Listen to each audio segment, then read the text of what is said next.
Hey, Don Williams here with today's episode of the Proven Entrepreneur Show. Now, this is a real treat. Our guest today is a close personal friend in San Salvador, El Salvador, and Rodolfo Salazar. Welcome to the show.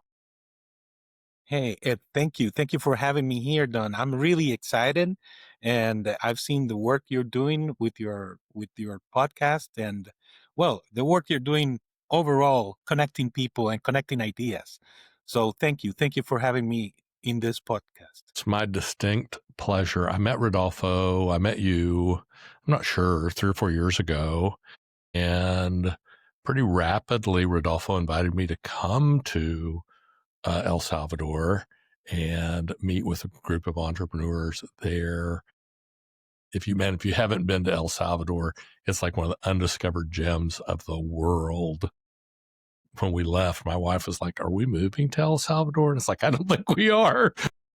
But, over there by Surf City, I can see something happening. I'm just saying, I can see something happening. So, Rodolfo, tell us what your current company is and what you do and who you do it with and why you do it. Sure. So today I run two companies. One of them is iDigital Studios, which is a digital development studio where we do applications, we do web apps, and a lot of software on that side. And on the other side, I have QDocs, which is QUDOX. It's a quantum paradox. It's like the mix of those two words.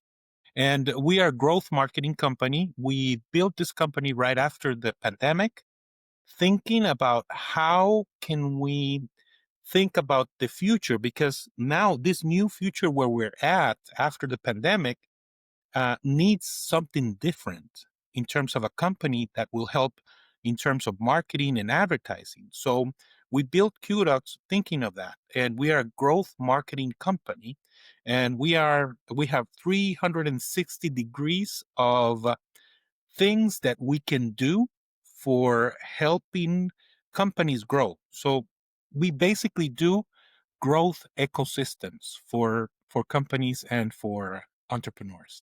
I love that. And I know the answer, but I want to be sure that everybody hears this. So you are based in El Salvador, but you have clients all across Latin America, the US, et cetera, correct? That's right. We have worked with more than 400 brands throughout 19 different countries in the world.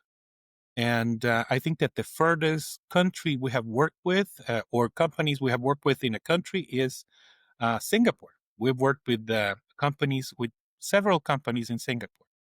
Yeah, I think that's about 7,000 miles west of El Salvador. That's and Very far. if you go any farther, you're actually getting closer Yeah.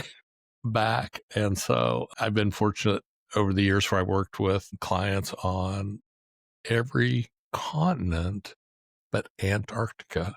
Mm-hmm. And I'm looking for somebody in Antarctica where I can say, hey, I've worked with somebody on every continent, but there's just not very many people and they're all scientists. And so they're not too concerned about doing more business and selling more. So I Yeah, don't know if we, that, we're still missing Africa, Antarctica, and a very good part of Europe. okay. Well, maybe I can introduce you to some people in Africa and a part of Europe. So thank you for that. Okay. So I'm going to take you back before you started your first company. What did you do professionally?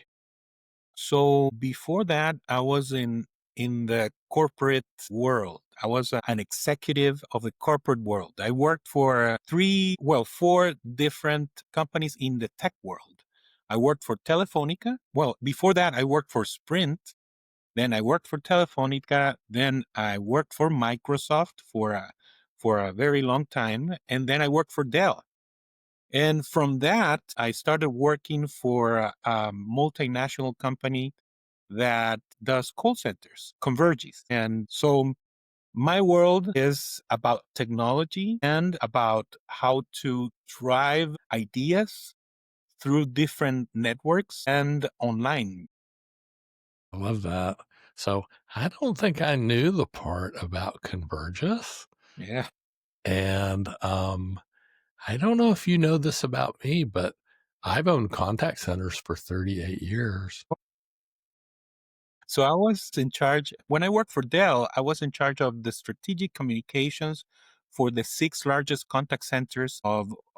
But I was based in the El Salvadorian operation. Dell had an operation here with about 4,000 employees, and so I was part of that company, and that company was sold by Dell and acquired by the company that then was acquired by Convergys. I love that with some of my good friends today, and I think they have about 8,000 employees today, but they started out as an internal Bell South Mm-hmm. center, Yeah. and a couple executives bought the call center operation. Um, many people don't realize this, but call centers or contact centers or BPO or, whatever label you want to put on them, in many parts of the world, those are like great, great, great jobs. Yeah. And they're very positive for the economy because, an employer who has 4,000 employees in San Salvador, Mm-hmm. that's a player. Yeah, it is. They're making a real impact on the national economy. So Dell made a big impact in the country. They brought the contact center, and they actually made the contact center industry explode. Right now, we are in El Salvador. We have around, I would say, 35 to 40,000 people working in contact centers, thanks to Dell. Now, Dell is not here anymore, but if you see everyone that worked at Dell that time are now the people that are managing the contact centers that are around. So it's a very good thing to have for a country, the contact center business. Very good. Probably 25 years ago, I met probably the equivalent of the Secretary of State of the Dominican Republic.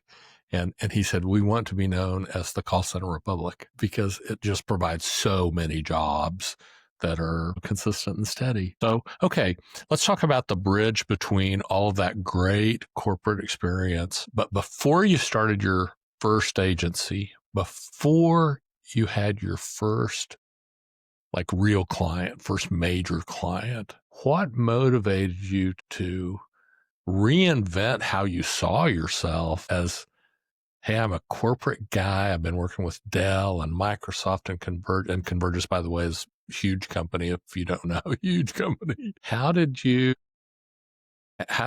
cross that bridge of, hey, I'm going to go be an entrepreneur? I've always wanted to be an entrepreneur. To tell you the truth, before I went to work for Telefónica, I built, uh, I built and destroyed three companies.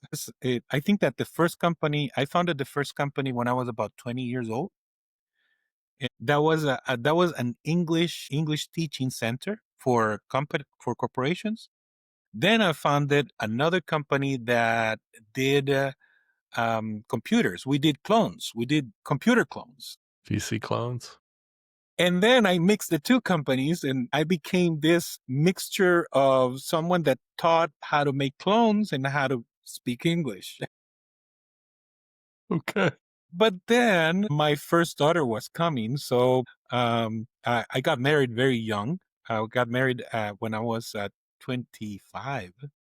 So when my first daughter was coming, when I was 27, I really thought, I don't want to give this unstable entrepreneurial life to my daughter because, I was very young. So you don't know many things at that time. So with that, I just started looking for a job. And that was my first job that I got with Sprint. So that's why I got out of that road of entrepreneurial.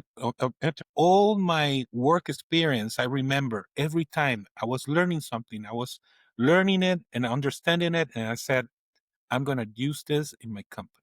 I'm going to use this one day. One day, this is something that I will use. I know that I can take this and use it somehow. So I was just putting things in my bag. And in 2000, I was still working for Microsoft, and I came with the name of the first company. And I said, no, this is the name of the company. And my first company name was IdeaWorks. because it works. So I started thinking now that I was not just building this foundation with all the knowledge I was getting everywhere, because when you're working for these corporations, they have so much knowledge, they give you so much. And so I was taking all this information and saying, this knowledge, I'm going to use it in IdeaWorks now. So, years went by, and 2010, probably I was too close to the sun. That's the way I could explain it. I was too close to the sun. So I was very close to the CEO and the board of directors of this large BPO. There, I came into this experience where I had to choose my character, my values, or obey the system. So, and I have this very fresh. I told this to the CEO of the company. He was also president of the board. Remember, someone very powerful. I told him that maybe I was making a career limiting move, but I could not do that because of my characters and values. And he didn't say anything for a period of time. He called me 2 weeks later to go to headquarters. So I had to travel 6 hours by plane to his office. And someone was outside of the office when my turn came to talk to him. Someone was outside of my office and telling me, "You're fired. He's not gonna receive you." Yeah. So this is where ideas kick in. Thank you very much. I'm in this stage of my life. It's going to be very difficult to get another employment the same way, being in El Salvador. So I tried, but 10 months later, it just came to me. This is something I have to do. Either um, either I do it or I die. So My that's wife is going to want some income coming in the house. I can't not do anything. Yeah. Well, I think there's a good moral in that story, Rodolfo, is that, an entrepreneur is best served who they know their own personal values. They set values for the company that are parallel and support their personal values. And my experience is if you take, if you sacrifice your values for the dollars will never be enough for that. And so interesting, I started my journey. I had helped a gentleman go from 3 locations to 11. And I was the top sales guy, the top sales manager. I eventually ran all the offices, but we had an issue. And even though I made a lot of money and had an unbelievable amount of freedom, we had an issue that I couldn't resolve. And so I left and became his competitor. But, that's how it goes. Okay. So now your agencies operate across countries and cultures. yes, Okay. yes. And there was certainly a way the world operated pre-COVID. Mm-hmm. Okay. Here in the US, the great stay home is kind of what we call that. And then they operate differently today. Mm-hmm. Tell me, what is a mindset or behavior that you think entrepreneurs will need as they go into the future? Wow. So I think that the only or the biggest enemy that any entrepreneur has is their way of thinking towards change. And now we are looking and we are seeing change that happens so fast. So we have to we have to be someone that understands that weird feeling that you have. I don't that feeling that comes up remember when you were learning how to ride a bike? So you were riding the bike, but you felt like I'm Maybe fall. I'm falling. Yeah. So that feeling, you have to get used to it because right now we are in a world where there's so much complexity. And within that complexity, so many things happening and changing so fast. So the mindset of an entrepreneur needs to have the DNA of change within. And I think that that's going to be and that was one of the things that we embraced when we came out of the pandemic. The first thing we did, I had a beautiful brand. I love the name IdeaWorks, and I love the brand that we had done. We were recognized in all Central America and in the different countries that we have worked with because we had a very good reputation, a beautiful brand. I can show it to you. It's something that we can sell because it's beautiful. But we came out of the pandemic and we said, everything is going to change. We cannot say that we didn't change. We have to embrace this. And the way that we embraced it is that we declared IdeaWorks obsolete. And we said that was the past. And now this is the future, not the present. And everyone in the company is so used to change, things changing, everything within. We have a framework to change, but that means that we're already thinking that this will not be the same when we end the year, probably when we end the trimester. Yeah. So we are just in constant change, Yeah. I love planned that. change, if you want to see. I think the only thing that you can count on being constant is that everything is changing. Certainly with we're coming up on 3 years into ChatGPT being released to the public. And, there was a lot of AI that was happening 20 years before that people don't know about, but to where it was really out in the public and exponentially geometrically accelerating. Yeah. You got to be light on your feet. You need to make, what's the old saying? Some people make decisions based on what happened Hmm. eh, or what's happening Hmm. or what's going to happen. And we need to be somewhere in between what's happening now and what's going to happen because it's all changing. Okay. So I want to take you back. I want to ask you about one of your biggest failures. And I know as entrepreneurs, we know that failing is part of winning. Yeah. It's not the opposite of it. Yeah, of course. It's required. Learning. Yes, absolutely.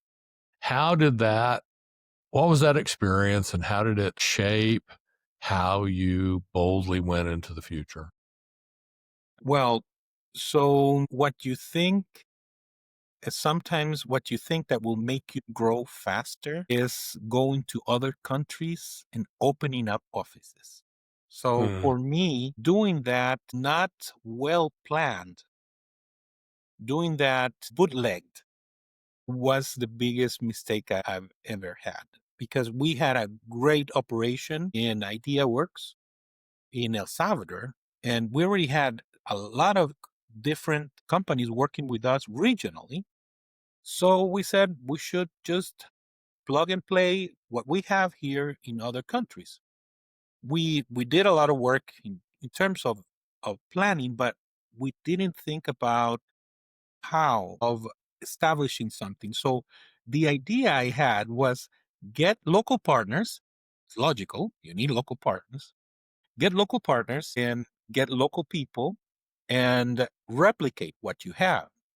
That sounds perfect for another time because right now we are in such complex times that cookie cutters do not work. So I try to do a cookie cutter for El Salvador, Guatemala, Honduras, Nicaragua, Costa Rica. And so I opened 5 offices at the same time together mm, and with different different partners in different countries. So what learning do I have from that is the first thing you have to have in your mind is how to do things in place for the countries because at the end, Instead of going and opening up offices, we could have just opened up commercial offices, which is what we're doing right now. We open up commercial offices and we do all the work with the people we know and where we can control the ambience we can control.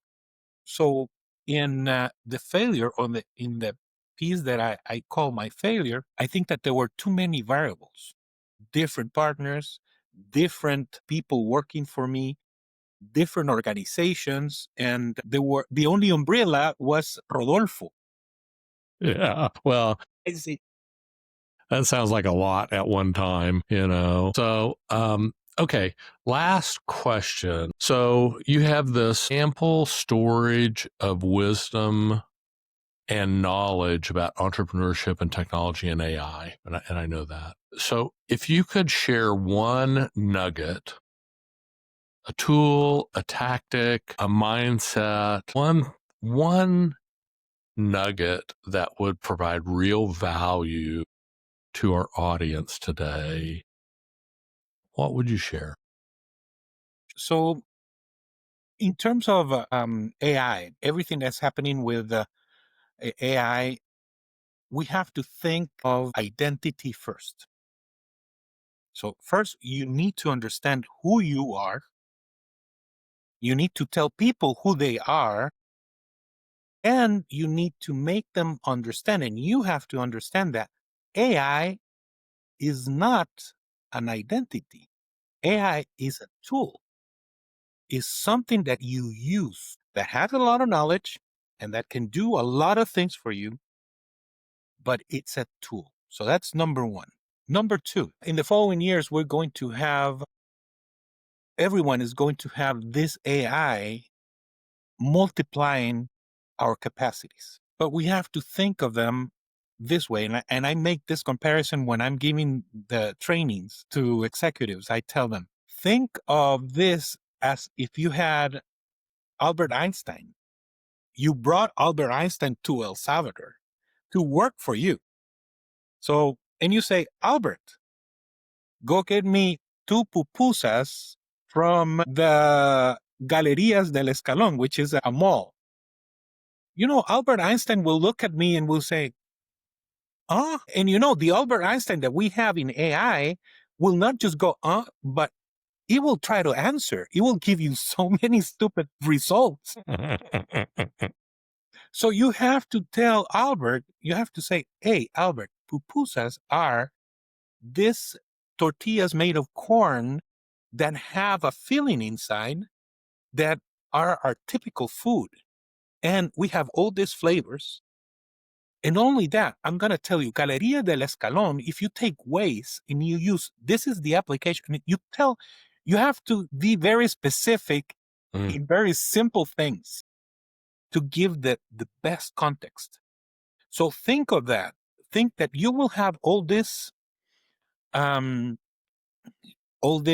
consultants on your hands. Anyone. And I was listening to Bill Gates last time in an interview. He was saying, yes, before I used to have all these consultants that if I had a question about water, I called, hey. So he had access to know, the best person that would talk about water. Now you have access for that. I have access to that. So I need to understand what type of questions I will make and how I will manage to have all these consultants work towards my goal, my idea, understanding very well what's my identity. And my identity is just filled by you. So you have to understand your identity, and you have to give identity to your people. They will need to understand who and what they are to give the final decisions to, not the AI, because at the end, the criteria of decision making and leadership should remain in us. I love that. People. And you brought like probably my favorite subject in entrepreneurship, leadership. So foundational skill to all leadership is communication. Clarity is kind. clarity is kinder than really nice words that are unclear. Okay, clarity is kind. And when you communicate with people clearly, that is excellent leadership. The same thing is required when you communicate with AI. You have to communicate clearly and literally, you have to lead Albert Einstein. You have to Yeah. lead the AI for where you want to go. Okay. Otherwise, it will decide on its own where Yeah. to go. And you know what you're saying is it's very true. So communication leads to empathy. So leadership, empathy. And believe it or not, because people are not saying that AI is creative, but creativity is really our thing. So Right. AI will do very creative things, or sorry, will emulate doing creative things. We are the ones, and you know, creativity is based on so many human things, and one of them is failure. AI will not be prone to failure. We are, and that's what makes the big difference, and it will make the big difference in your work environment if you teach people leadership, empathy, creativity, connection. That's it.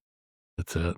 Okay. Tell us how someone in the audience would reach out to your company or you in case someone wants to learn more about you or your companies. Sure. So I have a hub under my name, rodolfosalazar.com, which is would be easier. But then you can find my company's QDocs is QUDOX.io. And then iDigital Studios is iDigitalstudios.com. Awesome. Rodolfo, thank you so much. Been my distinct pleasure to have you on the show today. Well, it's been great. And I think conversations like this should happen more often, and more people should be around this fireside conversations. I agree. That's today's episode of the Proven Entrepreneur Show. We'll see you next time. Thanks. Bye.